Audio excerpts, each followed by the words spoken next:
And the last bit reminded me of a Bhagirath song. I found the whole film absolutely fascinating. He's my husband too. He's my husband. Complex device actually. Each of them say, no, she did this, she did that, she ran away. It's that sense of humor you kept talking about. வணக்கம். உலக லெவலில் United Nations வந்து இந்த வருஷத்தை வந்து year of indigenous languages அப்படின்னு இருக்காங்க.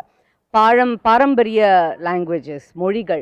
And இன்றைக்கி வந்து எங்கள் ஃபிலிம் கிளப் சினிமா ராண்டேவூவில் நாங்கள் காட்ட போகிற படம் வந்து 10 கனூஸுங்கிறது ஆஸ்திரேலியன் அபார்ஜினல் லாங்குவேஜ், அவங்களோட இண்டிஜினஸ் லாங்குவேஜில் எடுக்கப்பட்ட, முழுமையாக அதில் எடுக்கப்பட்ட முதல் படம்.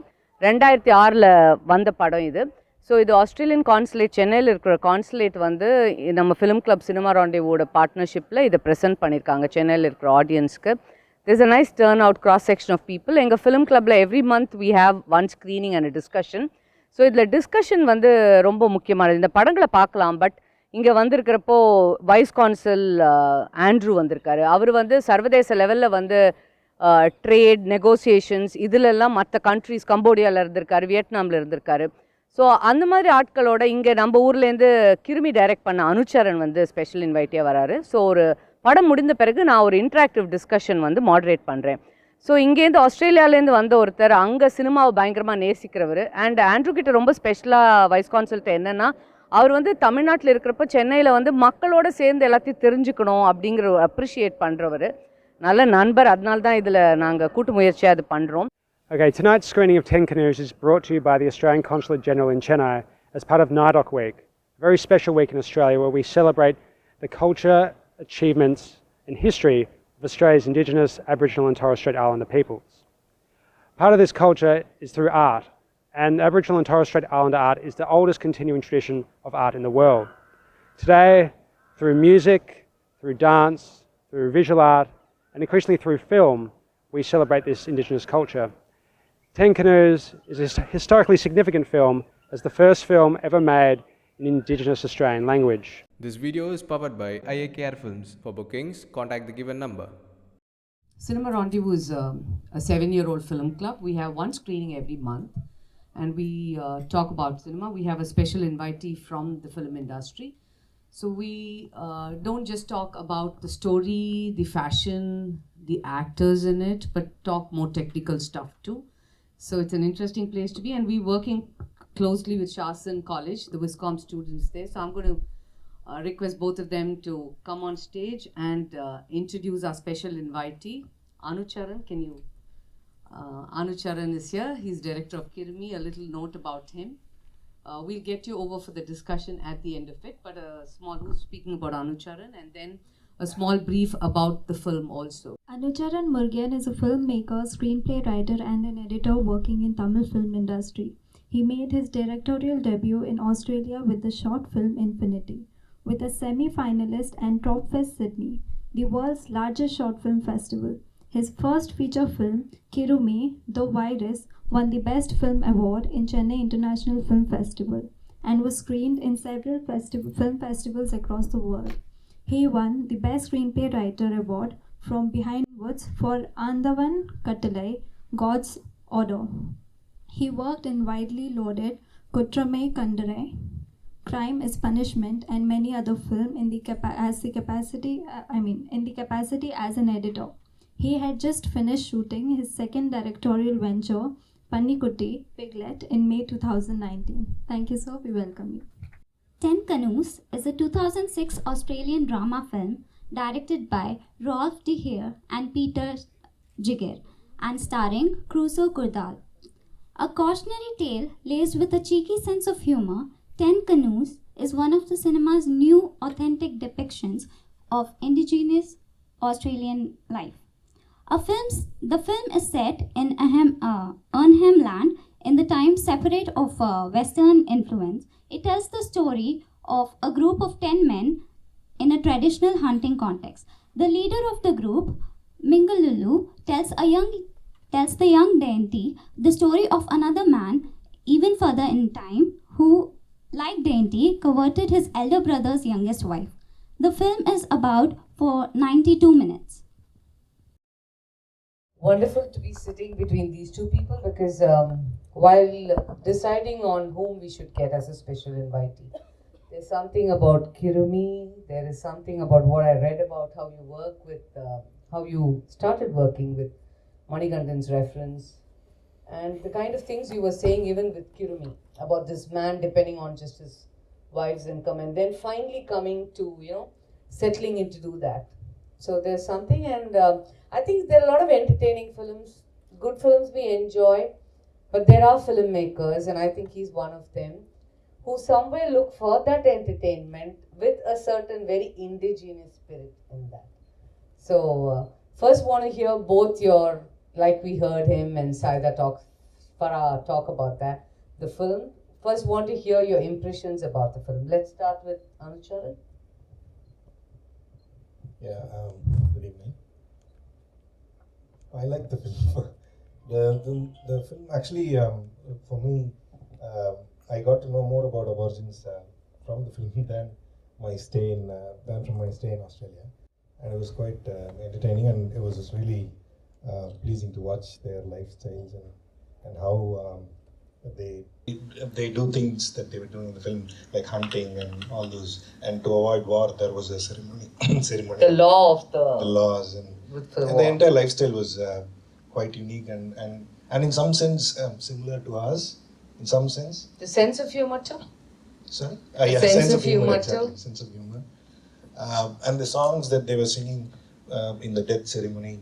Opari. Yeah, exactly. So those things had some connect with me while I was watching the film, and for me, film is a language, right? So the narrative structure of the film, where there was one story going on, and there was another story going on parallelly, but in that story they were also showing us how the hunting and all the aspects. Cutting back and forth is very interesting. Yeah, was interesting. What I'm trying to say is, in the meantime, while they were narrating the story, they were also visually giving us the information about their lifestyles and all that. That was quite interesting for me, because while writing a script, we don't normally go that way. For example, they were actually doing some sort of activity while narrating a story, right? So you either concentrate on the story or what they're doing. So both the things which were narrated while on the same story was quite unique for me as a script writer. And the best part of the whole film was the simplicity of the film, the use of craft and everything, and how simple and easily a story was told. That is one major thing that I'll take away from this film. I found it quite interesting, even when, particularly this whole speculation thing, each of them say, no, she did this, she did that, she ran away. And then they go on to show it visually. I think the camera work there also, in one place, all of them round, it was going like that. So each time, technically, they've worked on it interestingly. And they're very particular, and as a group of people, they're very particular that their stories be told from their perspective be very strong. And it is very interesting to see how they were working about it. Can you tell us how you look at it as an Australian who's grown up there, and your general exposure, the problems we've seen with Charlie's Country or Avid Proof Friends, and how does it exist today, and this whole point of celebrating Noidok as a week of all this, and I know the museum there is very active with all that, unlike most other countries. Yes, indeed. I think it was really interesting to say that you spent time in Sydney, but you didn't know about the stories and the lifestyle. It's not a rare occurrence. Most city-dwelling Australians, be they they're a recent immigrant or their family have lived in Australia for 200 years, have little to no idea about Indigenous culture before white settlement, or even to today. And there's still very much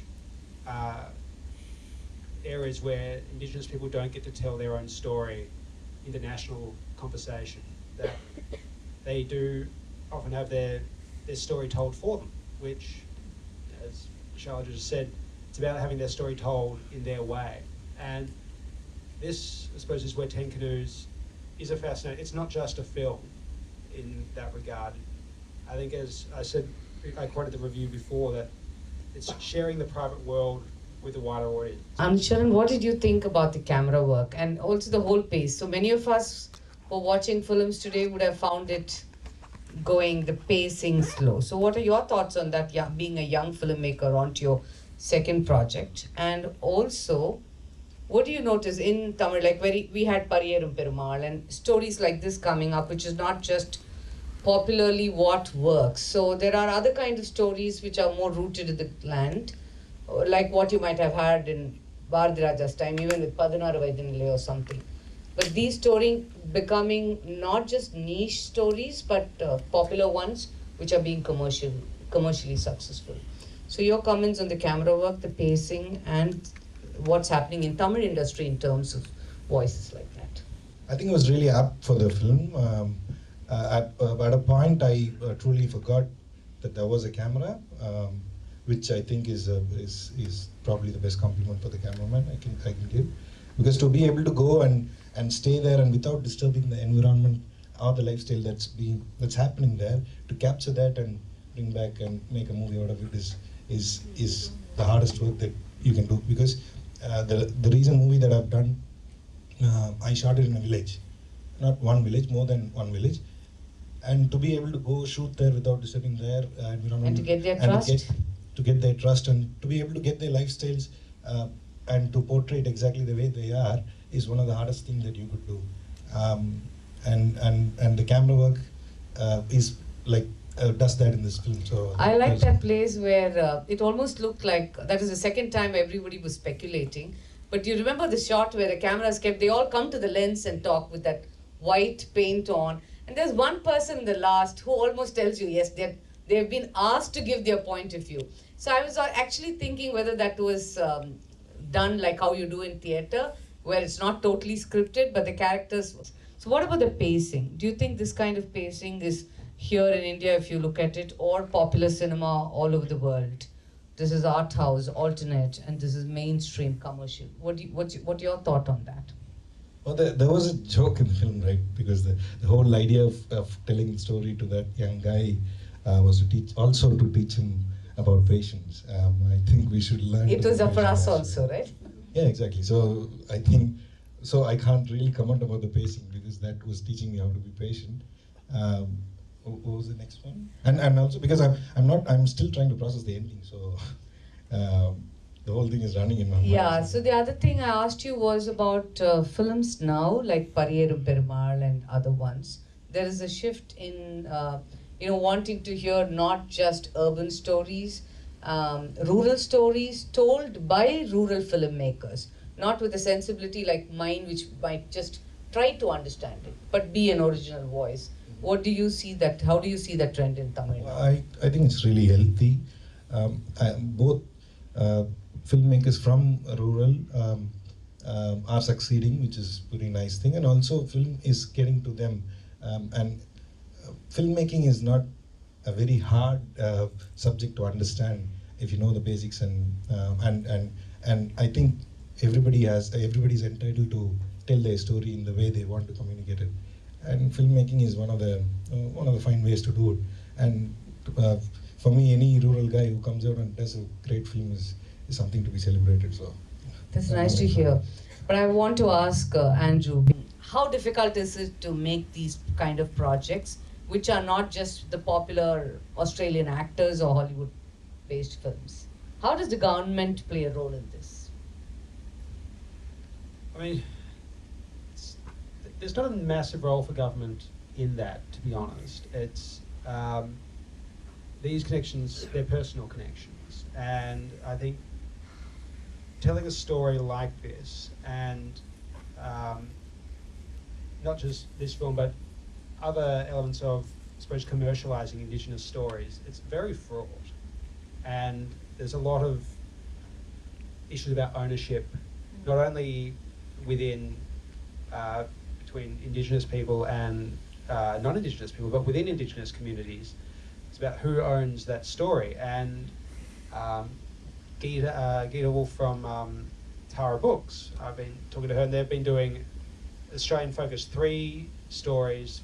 They went out to Central Australia and developed stories for their books with Indigenous Australian artists. And one is someone's personal collection, but a couple of others are telling traditional stories. And I know that they've then found it very hard to turn that into an actual book, because a lot of these things were never written. And those stories, like we just saw in 10 Canoes, it would have been a long story between the tribe that would have been passed down. But they wouldn't have been written, they wouldn't have been made into films. So, how much of recognition do these stories get in mainstream theatres there? Because we did play the theatrical release. There's another one which has the narration also in indigenous voice, but this was the theatrical release. So how much of recognition do these films get? Do they do commercially well as compared to other productions there? Or is it just government patronage, organizational patronage? I mean, it's part of, I suppose, the Australian film industry. This is me talking as a film lover. The Australian film industry in general is not in a great space. I think it's like a lot of, you see it in America as well, that we don't do big budget productions in Australia, and they're getting crowded out by big budget productions from elsewhere. People are staying home, they're watching Netflix, they're going out to see only the big films. So it is, I think, it's a double challenge for films like this, where they're in a climate where film in general, which isn't a big blockbuster, is becoming less popular, and they're telling stories that have historically been marginalised. So there's a great amount of critical reception and critical thirst for these sort of stories. Commercially, yeah, it's more of a challenge, but it's Australian stories in general, no matter whether Indigenous or non-Indigenous, are struggling to get told on TV and film everywhere. Ask Anucharan about, tell us about your work. He went to study graphics there. He studied engineering in Coimbatore. I hope my wiki references are right. So, and then he worked in TCS, went on to study graphics there, worked there, and then came. Tell us about how it was, because we've always heard about India and Australia being strong on graphics and post-production work and computer graphics and stuff. And what made you come back here and choose to make films here? Yeah, mine was a crazy journey. I finished my engineering in Coimbatore, and then moved on to and started working in IT company. And then while I was doing that, I was constantly interested in films, and I was researching and how to go about it. So there was one interview by Steven Spielberg. When he was young, he says that for any director, for anyone to become a director, you need to learn animation, computer animation. And he gives a definition of why, or explanation of why he says that, which was quite, I could connect with it. So I thought, instead of, because I was trying to find a course on filmmaking, but then this advice made me choose masters in animation, because when you do animation, you learn everything: direction, camera work. You have to literally create a world out of nothing. So in a canvas, empty canvas. So that was quite interesting for me. So I took that journey, and I finished my course. I did my course there, and then but I was always into live action filmmaking. So I learned as much as I could from animation, but my point was, my idea was, my aim or passion was to do live action. So I did a short film with my friends, Infinity. There was a short film festival that I came to know through my friends, Trop Fest Sydney, which was the world's biggest short film festival. It was like a huge music festival that was being celebrated. The filmmakers were being celebrated, and they were trying to find talents, filmmakers. You heard about it, Andrew? Trop Fest in Sydney? It's a pretty big film festival. So I saw that, and I wanted a reason to make a film. So I thought I'll make a film and send it to them and see what happens. So I made a film, and then I sent it to them, and to my surprise, it was selected to the semi-finals, and I was like, it was really happening. And then it didn't go to the finals, but there was huge competition, and I think more than 1,000 films turned up. So I was pretty happy with the result. So with that, I made more friends, and I got commercial work such as music videos. I was given works. You were working in Sydney then? Yeah. I studied only for 2 years, so for the rest of the 3 years I was working in TV shows, music videos, supermarkets and paying my own bills and it was quite struggling, but I was enjoying the stay there because I got to work on things that I really wanted to work. So it was a crazy journey. I did TV shows, music videos, short film. There was another short film that I made in the middle, and it was received very well as well. So this was happening, and my next, even though I was shooting all this, my interest was always feature film making. So I wanted to move to the next stage, and in Australia, government really, if anyone is interested in going to Australia and making films, government is actually pretty interested in backing up, funding the projects heavily. I think more than 50%. If you start the project with some kind of money, they'll support you. Once the project is on, they'll support you heavily. So it's actually quite easy to make films in Australia, to be honest. You just have to get a good crew. You have to be systematic and transparent. Yeah, that's it. That is one of the main reasons why people from Australia end up in Hollywood. A lot of good, talented people end up in Australia. So Andrew, we're going to be depending on the consulate to tell us more of all this during the Chennai International Film Festival. Get around to talking all these things more. I'm going to have questions from the audience. Before that, I want this mic to go to Praveen. As an actor, as a stage director, that particular bit, because I thought of it and how has it evolved? What's your thought on the performance here? Because most of them are proper aboriginals who've been working on that. It's a complex device actually that the director has used because his narrative is an epic narrative, which is why we sort of relate to it. It's very much like your Panchatantra stories or your Mahabharata. There's a story within the story. It's ancient and it's completely contemporary. It's like Umberto Eco starts his Name of the Rose in exactly the same fashion. So there's this embedding of the story within several other stories. The camera work, the director has chosen 3 different registers. So you start with the narrative. The first narrator is the camera. So the camera is moving around and you have the voice. And so the voice and the camera embedded that way, married that way. In the story of the 10 canoes itself, you go into the black and white section where the camera is unobtrusive, or you are to believe that the camera doesn't exist. Counterintuitively, it's in the main story that you get into in the ancient past that the actors actually come across that wall. But it's not just a frontal storytelling technique, because he's also using that real tight close-up to get us to see the internal life. So it's a dual device like that, which I find it's fascinating. There's a complexity to it, which makes it, there's a tension to it. And as you rightly said, the first round you only see their faces and what they're thinking.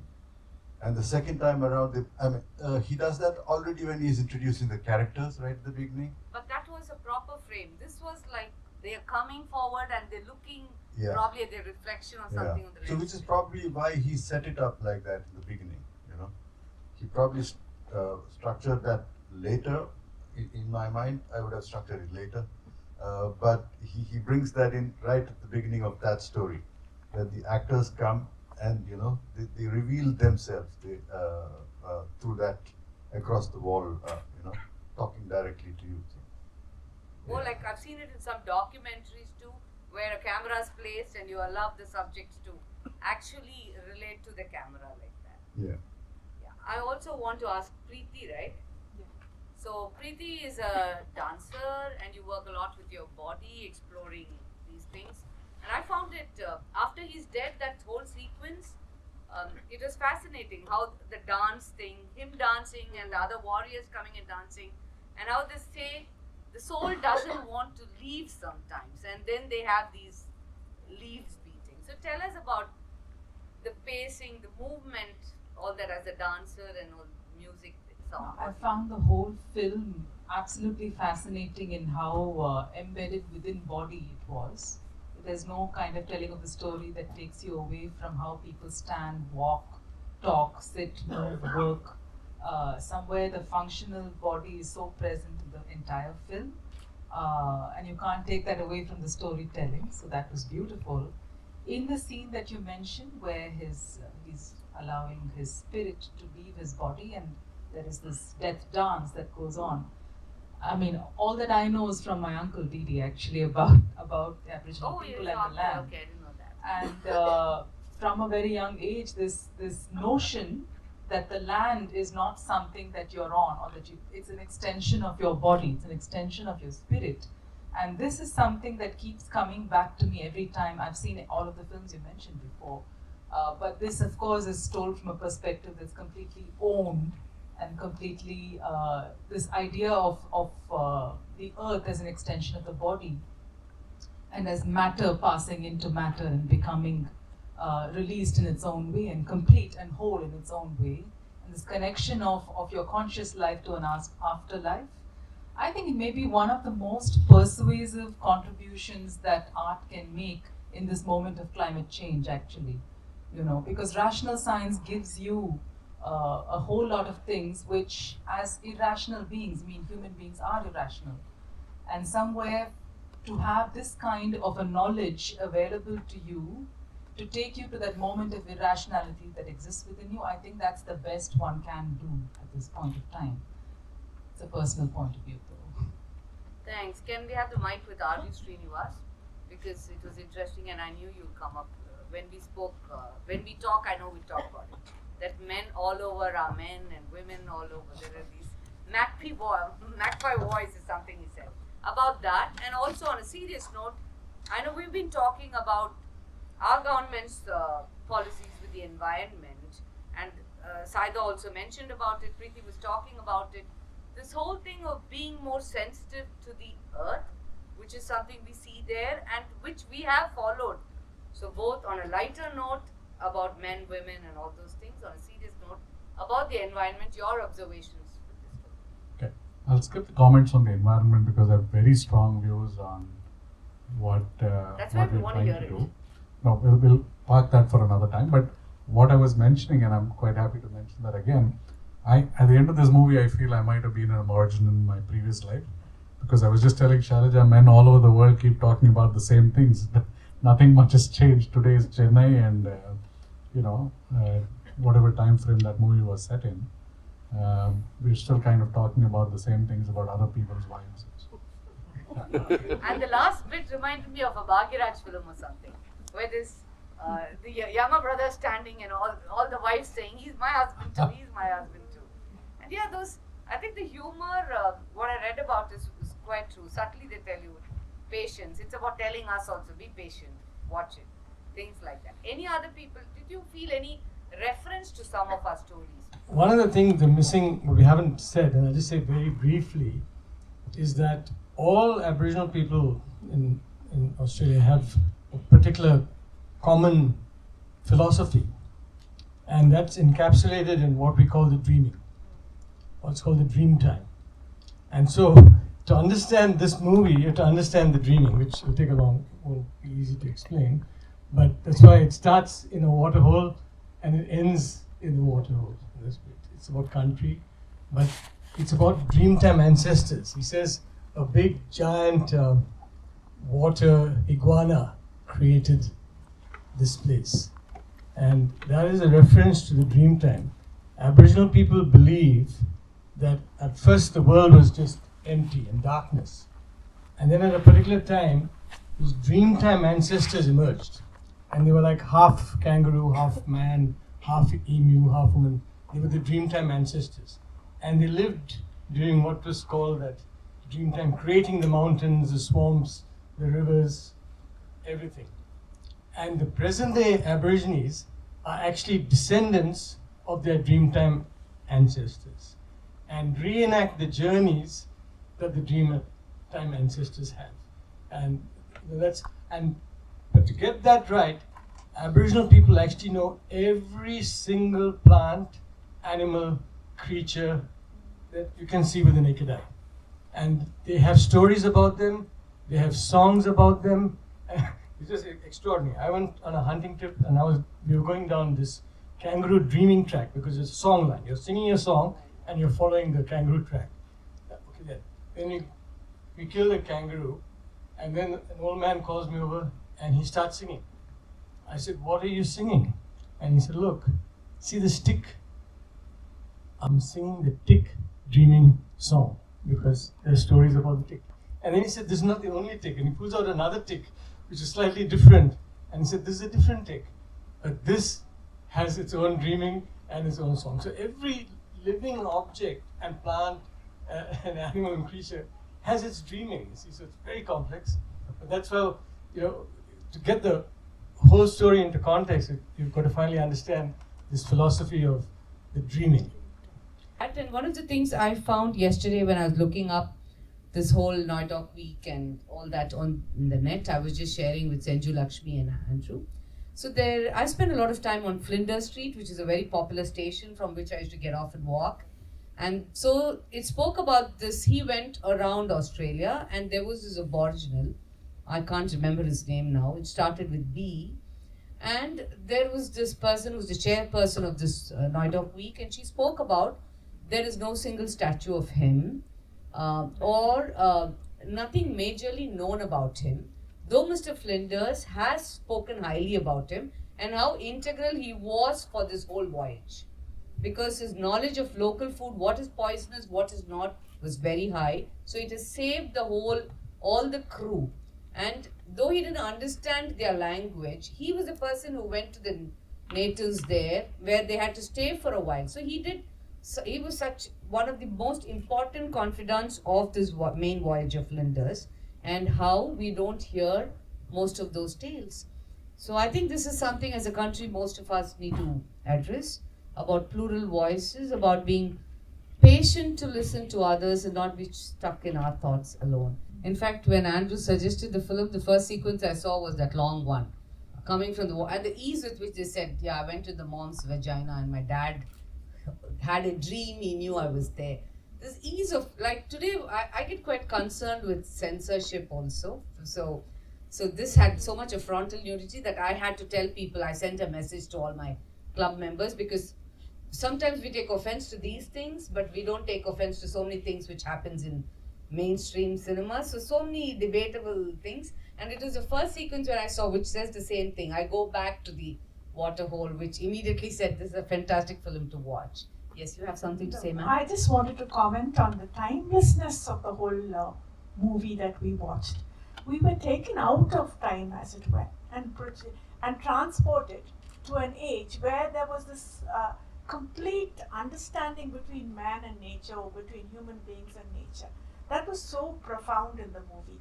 And another thing is that sense of humor you kept talking about. There was another movie made some time back in Australia called Barbecue Nation. I don't know if you've heard of it, where the land, or Australia, was originally inhabited by the whites, and it is the indigenous tribes or the aboriginals who come and invade this white country and take it over. Mm-hmm. That was made by Aboriginal filmmakers and actors, and it was really hilarious. I don't know if you've heard of that movie or seen it. It's called Barbecue Nation. Mm-hmm. But it's a counterpoint to what we're talking about here. It's always interesting that way. Yeah, that's just a comment I wanted to make, but I wanted to just say that I enjoyed your talk, as well as how you got the others. Do keep coming to Cinema Rendezvous. So next Saturday also, I look forward to seeing all of you. Thanks everyone for joining us. And can I invite Mr. Krishnan to please hand over a small memento to the young filmmaker Anucharan here.